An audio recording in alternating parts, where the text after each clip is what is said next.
Chapter 18, Tallon 4, The Gravity of the Situation.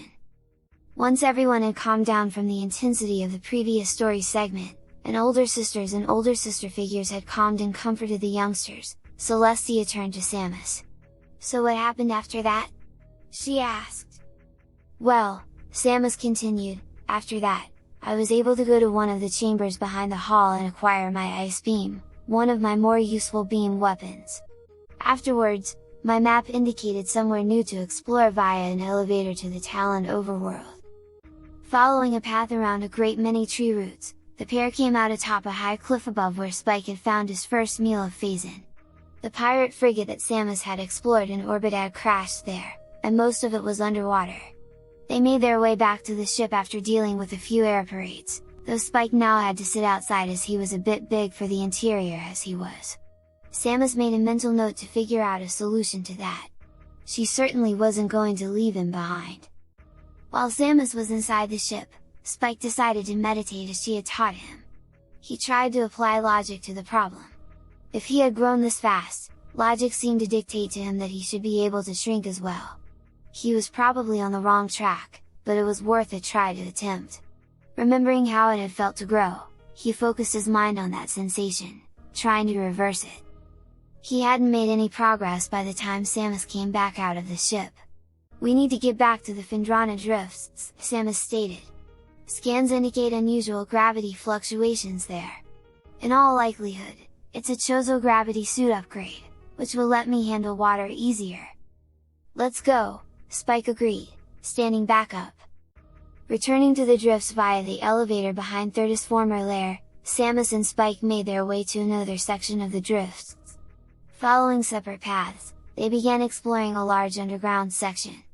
The only new enemy was the Hunter Metroid, which actually proved to be even easier to deal with for Spike than the standard Tallon variant. A quick sidestep as it lashed out with its energy-draining tentacle and a quick snap, and Spike's jaw closed on the tentacle itself. As only the teeth at the end of the tendril drained energy, this left the Hunter Metroid completely helpless as Spike dragged it towards him before eating it in a single bite, tearing it apart with his teeth.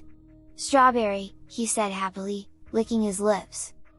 Underwater, they encountered another new hostile called the Jetsup, which proved inedible to Spike, as his teeth couldn't get through the tough hide, even after its two halves were forcefully severed in the center of the electrical current that kept them connected.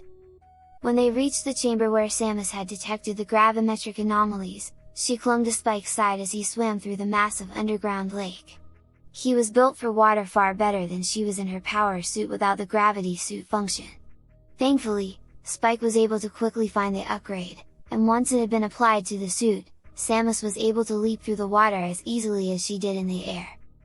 Surfacing, Spike posed a question. "So now we're headed back to the sunken frigate?" he asked. "Yes," Samus replied. "Can we take a detour on the way back?" Spike asked.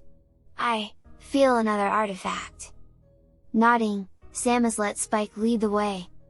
Once more in the Chozo Ice Temple, Spike used his high-intensity flame to melt the ice on a Chozo statue, allowing Samus to activate it with her morph ball. She then entered the chamber opened beneath it the same way to acquire the artifact of Sun. The pair explored the crashed frigate carefully, maneuvering through the underwater sections in their own ways. It wasn't certain which of them was more suited to water. While Spike's swimming was faster and less confined by needing a flat surface to push off or land on, the water negated the flame breath that was his primary weapon, and he wasn't able to swing his claws well for striking. He was forced to fall back on ramming and biting, which had limited usefulness, especially against aquaparates with their hydro packs that let them fly underwater. As they explored, Samus discovered that the easiest way to deal with the aquaparates was to freeze them with a shot of ice beam. Unlike the air parades, aquaparates couldn't dodge sideways as fast, and then shatter them with a missile. "That's actually one of the most useful techniques I've developed for fighting in my exploration," Samus explained to her intent audience. "Freeze an enemy, then shatter it. With smaller enemies, I've yet to find a freezable enemy that doesn't shatter with a single missile shot." "And she doesn't even need missiles when we're out of water," Spike explained. "Once I got big enough, a single punch did the trick." Spike's bravado got a chuckle from the gathered mares. "So why'd you have to explore the frigate?"